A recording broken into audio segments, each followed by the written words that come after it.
My memory is like something with a great many small holes. We shall be needing to perform some minor demolition work so that we might one day meet again. For this task, we shall require the use of a large, earth-eating metal monster, and that monster is thirsty for juice from the place where things are kept.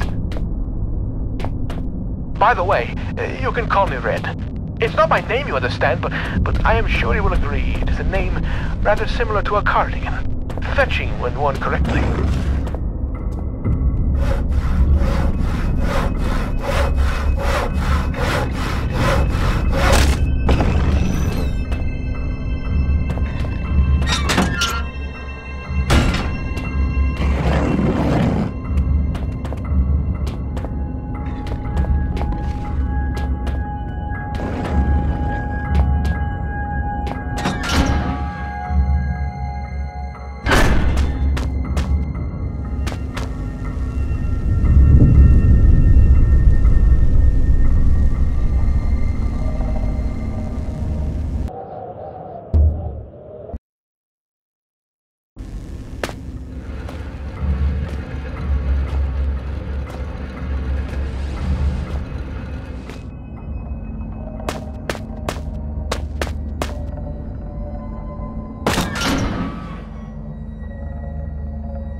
My remaining ear to the ground, I hear your trembling Tootsies padding towards their final destination.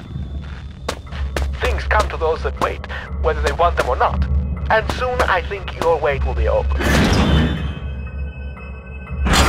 The great metal door in reality is calling you, just as the Reaper beckons me forward. I look forward to finding you. I only hope I need not greet the Reaper man first.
Only the engraving etched in the back of my mind can compare to the sight you must be seeing.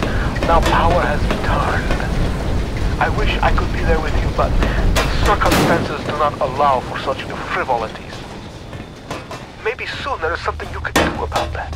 But tell me, Are the rubber-belted conveyances now churning in the rock room? I think I know what they mean. It is some kind of heaven or utopia. We are now such good and lasting friends. I have gifted you with my love. Perhaps you could gift me with something. After all, the laws of politeness would be shattered if you were to appear at my party with me. Poor Red is so hungry. He could eat both the horse and the young, rippling stable hand. Sadly, pony flesh is so hard to come by in these parts, and man meat is just so bland. If your eye happened upon a scurrying rodent, would you deliver the crunchy feast by way of a final meal?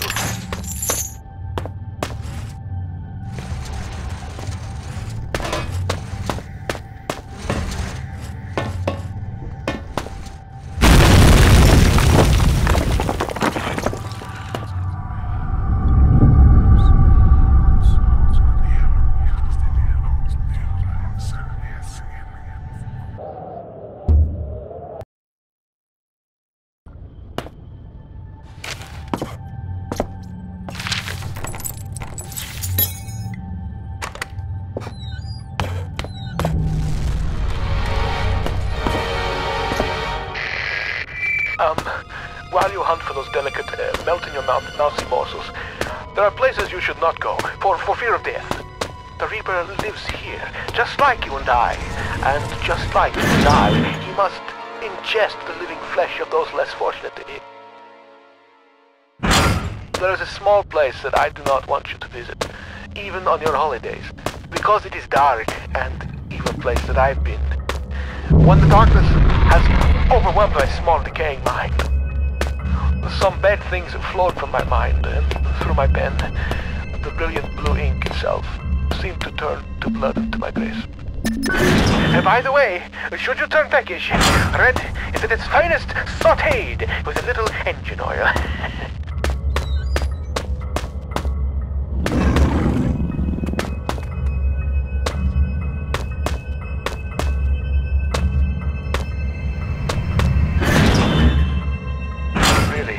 The hunger is becoming rather uncomfortable here. How far away are you? You cannot be far. I am held captive by a wall of stone in the northeast of the mine. As in any drama, there are many roles to be played. You must act the scientist in explosion, act the renegade in part of destruction. On your travels with the tools with which you will fashion my recipe, you may discover the place of my last meal. Be careful. The shiny, solid floor of water is not as solid as it seems. Poor Red was almost swallowed whole. The two foolsy men who plummeted into my domain have long since departed, though not I expect from whence they came. I ate ravenously of biped meat that day, but Red promises feasting only began when the man became pungent, when the stench of life had gone, and only the sweet aroma of decay remained.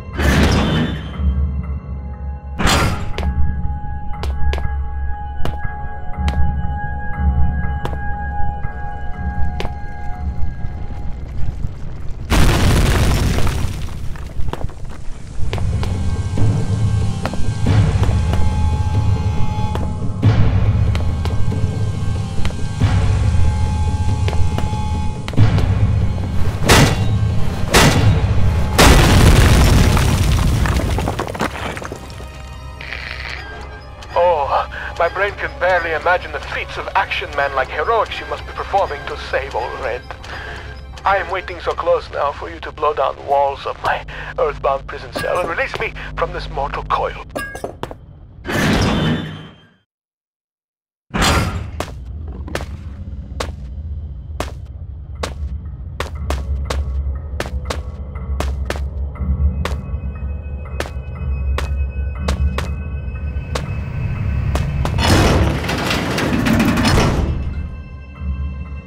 Where are you, my shiny knight?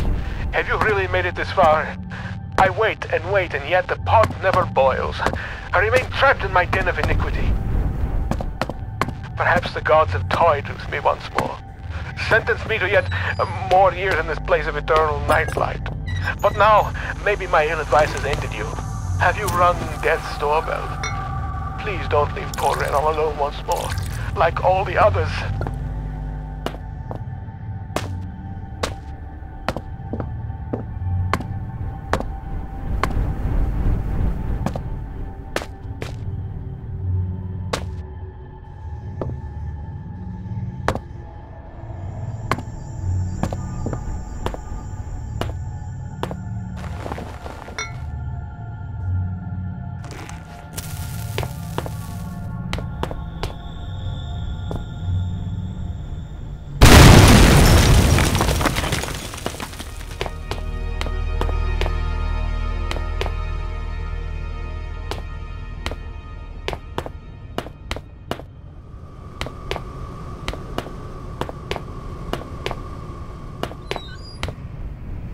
Good evening. You actually came. There is much that should leave my throat box now, but words elude me. You came, you are so pretty, but I have been bad. The underworld already beckons me, so I suppose one further misdemeanor will change little. It is false pretension, and not guiding light with which I have led you here. I cannot give you the answers you want. You may wish to find what it is you seek, but that is a fiction. You cannot know what it is you sought through the vast leaden doorway, or else you would seek anything else in the world. No, the key stays with me, in here. So the life that has led me, horrible as it may be, is better still than the life that waits for you, hungry behind those doors. As replacements go, you shall be admirably abnormal. But you must wonder why this metal burning chamber is talking to you in the voice you knew only as red. For it is I, your companion, residing within. You see, I have waited for this day so many years. They won't let me die. The parts of my head are not my own, and I cannot take my life. It is against the rules. Please, the pain has gone on for so long. All I wanted was a friend, but now the time for chit-chats and marshmallows by the fire has ended, and I hope that soon so shall my life. I have knocked on the death's door for so long. Please, let him invite me in for tea.